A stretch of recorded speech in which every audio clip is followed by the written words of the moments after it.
안녕하십니까. 언제나 수부자편에서 방송하는 콘스탄트 김입니다. 이번 시간에는 돈 버는 자산 관리가 되겠습니다. 혹시라도 친한 사람이 다가와서 자신한테 종신보험하고 연금보험을 가입하라고 한다면 어떻게 하면 좋겠습니까? 참 난감하지 않을 수가 없겠죠. 덥석 가입하자니 재산적 손실이 발생하고요. 엄청나게요.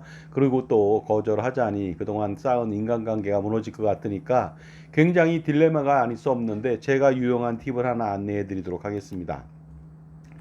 제가 그동안 33년 동안 금융하고 보험 관련된 일을 해왔습니다. 물론 절세 관련된 일도 지속적으로 연구를 하고 있죠. 그러면서 보험 및 금융 부조리에 대해서 연구를 하고 있는데요. 중서민들이 정말로 자산 관리에 실패하는 이유, 폭망하는 이유는요, 쓸데없는 상품들을 많이 가입해서입니다. 그 대표적인 것이 종신보험하고 연금보험이 되겠습니다. 그 다음에 각종 보장보험이라든가 예금 적금이라든가 아니면 저축보험, 어린이 저축보험, 어린이 보장보험, 이루 말할 수 없을 정도로 엄청납니다. 이런 상품들을 무분별하게 가입하다 보니까 자산 관리에 성공할 수가 없는데 그 대표적인 것이 바로 또 종신보험하고 연금보험이 되겠습니다. 과연 그렇다면요. 이런 상품을 가입하라고 권한다면 어떻게 하면 좋을까요? 당연히 이런 상품을 가입하라고 한다면요. 거절해야만 합니다. 하지만 어떻습니까? 거절하기도 참 민망한 사람들이 있긴 합니다. 그러나 일면식도 없거나 그다지 친하지 않다면 거절하고요. 다시는 상정조차 하면 안 되겠습니다. 왜냐하면 나의 자산 관리에 성공을 막는 장애물이기 때문이죠. 하지만 아주 친한 사이가 있을 수 있겠죠. 가족이라든가 친지라든가 오랫동안 사귀었던 친구도 있습니다. 지인도 있겠죠. 이런 사람들이 그런 상품을 팔라고 나를 찾아와서 어떻습니까? 권유한다면 어떻게 하면 좋을까요? 그럴 때는 이렇게 하십시오. 정중하게 따로 은퇴 준비를 위한 투자를 지속하고 있기 때문에 별도로 빼내서 그런 상품을 가입할 수는 없다. 왜냐하면 투자 관리가 바로 무너지기 때문입니다. 그래서 추가 가입 여력이 없다고 말씀하십시오. 아주 정중하게. 그러면서 대단히 여기까지 찾아왔는데 미안하다고 하면서요. 금액에 따라 다르겠지만요. 300만 원, 500만 원, 1천만 원을 주는 것으로 마무리하는 것이 좋습니다. 왜 이렇게 많은 돈을 줘야만 할까요? 그래야만 그 사람과의 관계를 유지할 수 있고요. 자산 관리에도 동시에 성공할 수 있기 때문입니다. 그런데 이런 생각을 하는 사람도 있을 겁니다. 굳이 1,000만 원을 줄 바에는 차라리 종신보험하고 연금보험을 가입하면 어떨까요? 하고 생각하는 사람이 있습니다. 하지만 절대로 그렇게 하면 안 되겠습니다. 만약에 부부가 종신보험으로 1억 원 보장에 매월 100만 원씩 납부를 20년 동안 한다고 가정해 보겠습니다.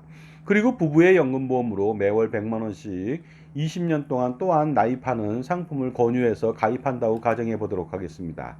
만약에 이런 상품을 가입했다면 과연 나중에 얼마의 손해가 발생할까요? 이런 상품을 가입하지 않고 혹시라도 지속적으로 효율적인 투자를 한다면 어떤 결과가 나오는지 그걸 보면 알 수가 있습니다. 40세에 매월 200만 원씩 20년 동안 480개월을 투자하고 나서 5년 기다렸다가 어떻습니까? 65세 시점에 과연 매년 4% 투자했을 때는 어느 정도 금액이 나오는지 아십니까? 무려 8억 9,248만 원을 모을 수가 있습니다. 그리고 지속적으로 투자를 하게 된다면요. 100세 시점에 35억 2,179만 원을 자녀들한테 상속할 수도 있는 것이죠. 그러다 보니까 어떻습니까? 이런 기회를 종신보험하고 연금보험을 가입하게 된다면 완전히 놓치게 된다는 것이 되겠습니다. 또한 투자를 좀 더 잘할 수도 있겠죠.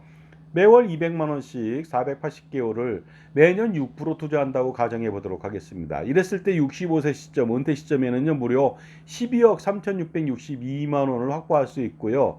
지속적으로 투자를 하게 된다면 놀라지 마십시오. 100세 시점에는 95억 485만 원을 상속할 수도 있습니다.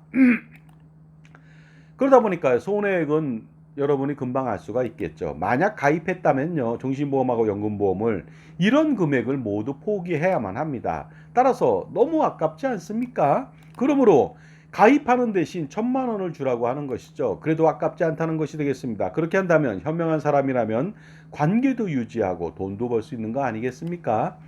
지금까지 제 정보가 도움이 되신다면 무료 구독하고 좋아요 부탁드리고요. 특히 멤버십 회원가입을 통해서 보다 다양한 혜택을 받아보시기 바랍니다. 그래서요, 콘스탄트 김의 절세 노하우 및 자산관리 노하우를 배우셔가지고 수천만 원은 뭐 기본이고요. 수억 원 내지 수십억 원 그 이상의 효과를 거둬보시기 바랍니다. 자, 그런데 만약 정에 못 이겨서 종신보험과 연금보험을 가입하면서요. 그래도 가족보장하고 노후보장을 하기 때문에 손해는 없겠지 하면서 아니란 생각을 하게 된다면요. 어떤 결과가 나올까요? 그것은요. 씻을 수 없는 과오를 저지르게 됩니다. 생을 다시 살아도 복구할 수 없는 치명적인 재산 손실을 직면하게 된다는 것이죠. 한편 그렇게 친한 사이인데요. 종신보험하고 연금보험을 가입을 권유하면 되겠습니까? 안 되는 거 아닙니까? 예를 들어서 이런 거 가입해서 자기는 약간의 수술을 받을 수는 있습니다만은요. 그 친한 사이인 사람의 자산 관리를 망치게 된다면 이거 씻을 수 없는 가오 아니겠습니까?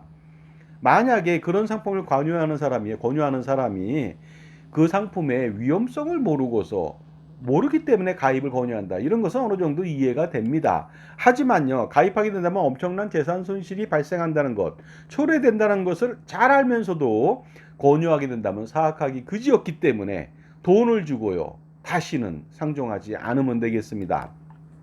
자, 지금까지요. 친한 사람이 종신보험하고 연금보험, 기타 등등 상품을 가지고 와서 가입을 하라고 권유했을 때 효율적으로 거절하면서 가장 좋은 인간관계를 유지하고 돈을 버는 방법에 대해서 말씀 나눴습니다. 반드시 한번 이렇게 해보시고요. 친한 사이가 아니라면 단칼에 거절할 필요가 있습니다. 그 다음에 가지고 있는 보험 및 금융상품들 있잖아요. 반드시 분석하셔야 됩니다. 평가문서. 대부분은 다 필요 없습니다. 그러다 보니까 해지할 필요가 있고 가처분 소득을 극대화시켜서 은퇴 자산을 확보하는 것이 가장 중요합니다.